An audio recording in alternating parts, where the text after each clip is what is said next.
Kelihatan kan?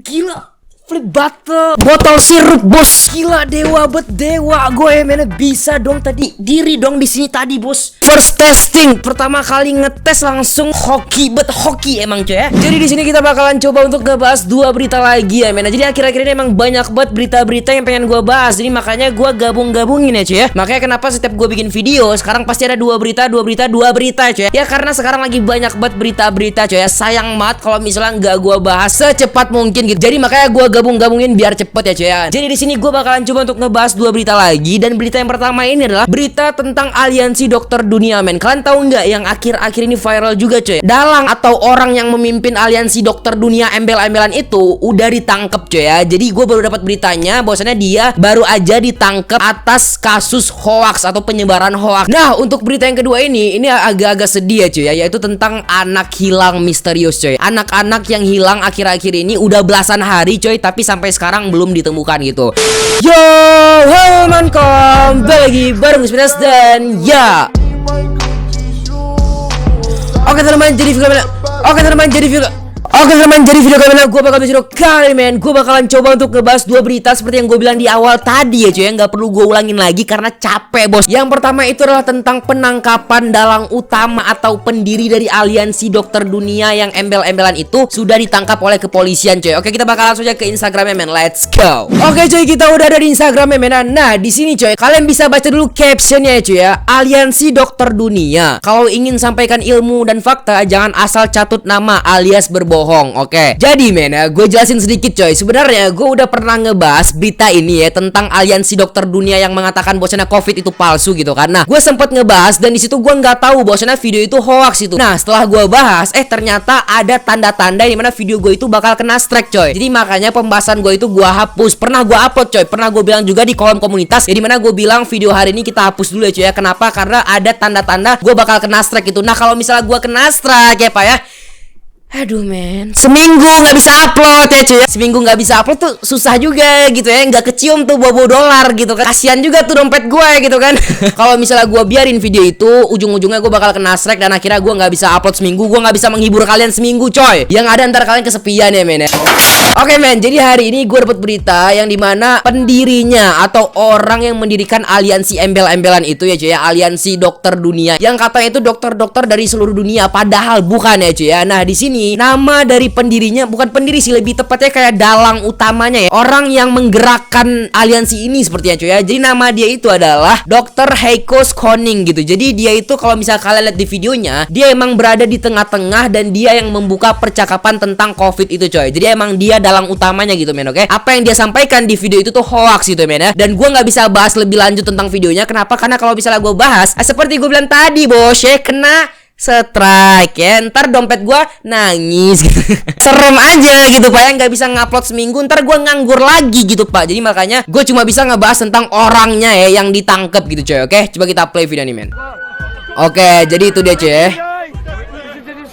Anjir, kayak di apa ya men, dipegang-pegangin gitu tangannya ya men. Gak, maksud gue emang kalau gak dipegangin emang kenapa bos? Emang dia bakal lari gitu? Gak, maksud gue logis aja nih ya, itu orang rame men, gak bakal lari juga gitu loh. Kasian juga ya men, maksudnya dia ditangkap nih ya, tapi tangannya dipegangin gitu, gak bebas gitu pak. Kasian juga kayaknya cuy ya. Masalahnya udah tua gitu. Kalau misalnya rambutnya tuh putih gitu, kayak orang udah tua gitu ya. Udah tua men kayaknya coy. Kasian juga ya. Tuh ditangkap ya cuy ya.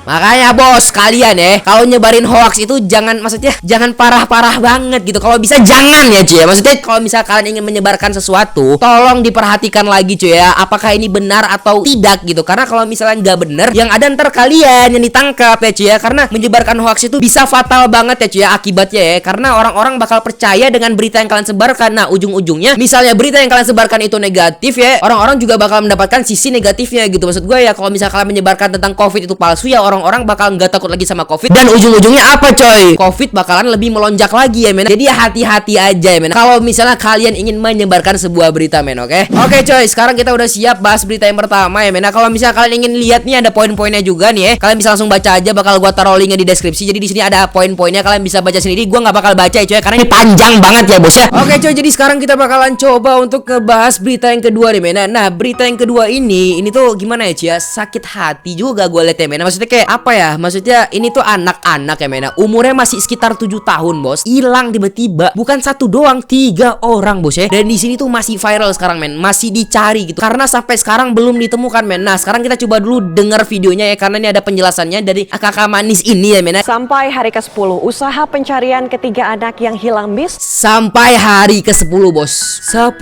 hari men, lu bayangin 10 hari hilang itu gimana. Kalau misalnya anak kecil hilang 10 hari, makan gimana, mandi gimana, ya maksud gua gak bisa gitu loh. Maksudnya dia kalau misalnya orang dewasa mungkin bisa ya men, makan makanan yang ada di hutan gitu. Tapi kalau misalnya anak-anak hilang 10 hari, ya otomatis dia meronta-ronta gitu, gak bisa ngapa-ngapain bos. Misterius di Langkat, Sumatera Utara belum juga membuat Sumatera Utara ya cuy ya. Belakangan beredar sebuah video yang merekam keberadaan terakhir 3 orang anak berusia 7 tahun tersebut. 7 tahun, oke?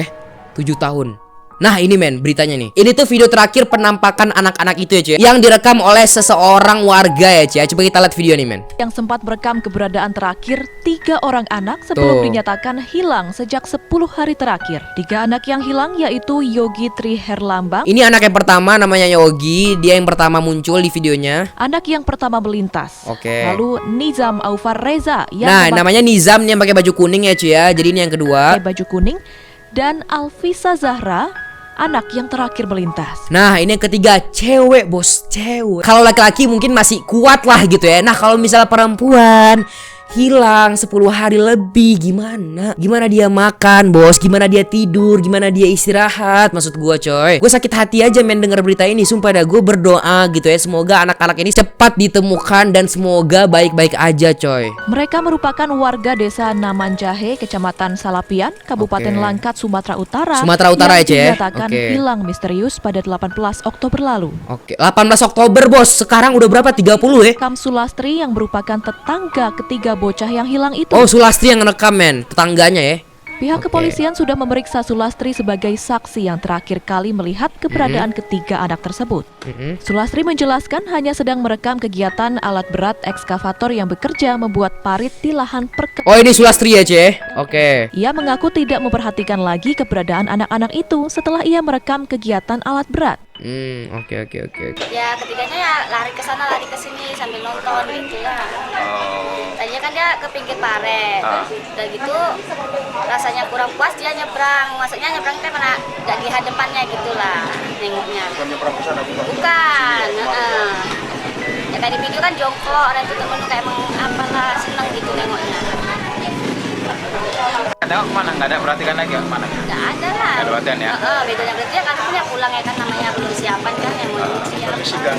Oke, jadi intinya keberadaan terakhir anak-anak ini tuh ada di apa ya? Kayak di maksudnya lokasi-lokasi yang sedang dikerok gitu. Lokasi-lokasi yang berbahaya men buat anak-anak gitu. Karena kalau misalnya sedang ada pengerokan tanah kayak gitu, ya men, alat-alat berat kayak gitu, berarti itu sedang ada pembangunan gitu kan. Nah, kalau misalnya anak-anak main di situ itu bisa curiga kita men, anak-anak itu bisa jatuh ke lumpur atau jatuh ke jurang atau jatuh ke tempat-tempat yang gak terduga gitu. Tempat-tempat pembangunan itu bener-bener bahaya men buat anak-anak gitu ya. Jadi bisa jadi men, bisa jadi ketiga anak itu mungkin ya cuy hilangnya itu masuk ke dalam lumpur atau apa gitu. Karena gue dapat sebuah berita juga dari temen gue, katanya cuy ada spekulasi atau pendapat bahwasanya anak-anak ini tuh bukan hilang dalam artian hilang gak tahu jalan pulang lagi, bukan cuy, tapi hilang dalam artian itu kayak hilangnya itu masuk ke tanah gitu atau masuk ke lumpur gitu. Kata temen gue ya cuy ya, gue juga gak tahu men. Karena sampai sekarang belum ada kabar ya cuy ya. Sementara itu, pencarian terhadap 3 orang anak usia 7 tahun ini masih terus dilakukan. Tuh, masih terus dilakukan men. Oke, jadi emang belum mendapatkan hasil sama sekali. Sudah 12 hari, 3 bocah di Sumut hilang misterius. Polisi turunkan anjing pelacak. Ini kesaksian warga. 12 hari bos, hampir 2 minggu dia hilang. Gimana bos? Dia makan gimana? Dia tidur gimana?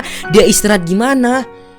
Gue gak habis pikir men, sumpah dah. Sedih aja gitu. Dan juga gimana perasaan orang tuanya gitu kan. Aparat sampai menurunkan anjing pelacak untuk menemukan 3 bocah tersebut. Tak hanya itu, banyak warga yang turut membantu mencari korban.